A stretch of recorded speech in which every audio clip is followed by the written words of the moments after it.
Hi, my name is Justin DeLong, and I am recording from the Portsmouth, Ohio congregation. Today, I would like to share with you a story that has been passed down through the generations in this area.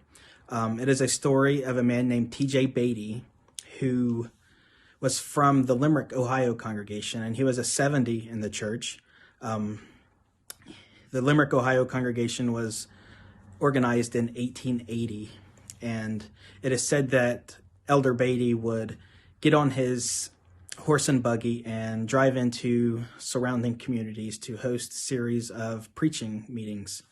And the year was 1910, and it is said that he was on his buggy and it was thought that he was trying to travel to Jackson, Ohio to host a series of meetings in Jackson, and he fell asleep. And when he awoke, he was in a strange place and wasn't familiar with any of his surroundings. Brother Beatty believed that a horse without a driver would simply turn around and go back home. And since his horse did not do that and took him to this strange place that was unrecognizable, he believed that that was God's way of telling him that this was where he needed to be for that day. I have a photocopy of a 1910 newspaper article that talks about this missionary, this elder coming to the community on Big Run, which is outside of Portsmouth.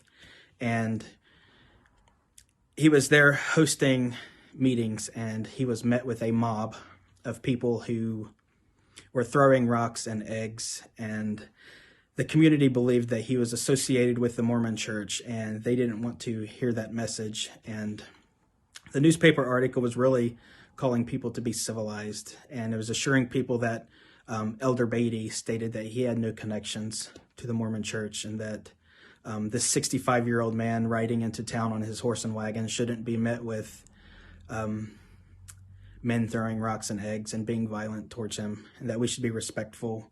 And it continues to state that we may not believe with everything that he is saying, but he is still worthy of dignity and respect and should be treated peacefully in that community.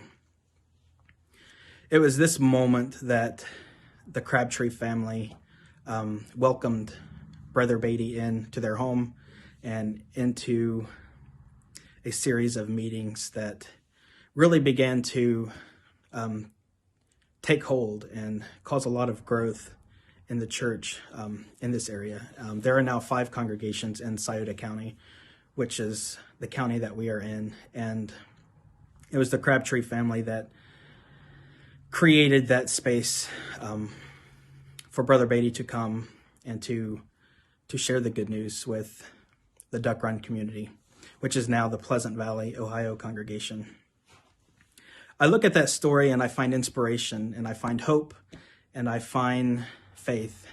And it was Brother Beatty's courage and his faith that allowed him to continue meeting in a new place with people who didn't want him there. And at 65 years old, he was risking his physical well-being to share the good news of the gospel and to follow what he felt God was calling him to do.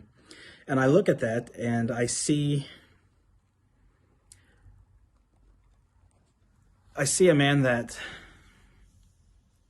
didn't allow others around him to persuade him, and he allowed himself to be out there in this new place, to meet new people and to build community. And I look at the impact that the church has had on my life, and I understand that none of that would have been possible if he didn't take that step of faith and that step of courage to continue meeting. And that has inspired my life to continue pushing forward whenever sometimes I get discouraged or I get fearful. I look back on that story that has been passed down for so many generations within my own family, and I find hope and I find faith to continue forward and to take that mission and to take that message of good news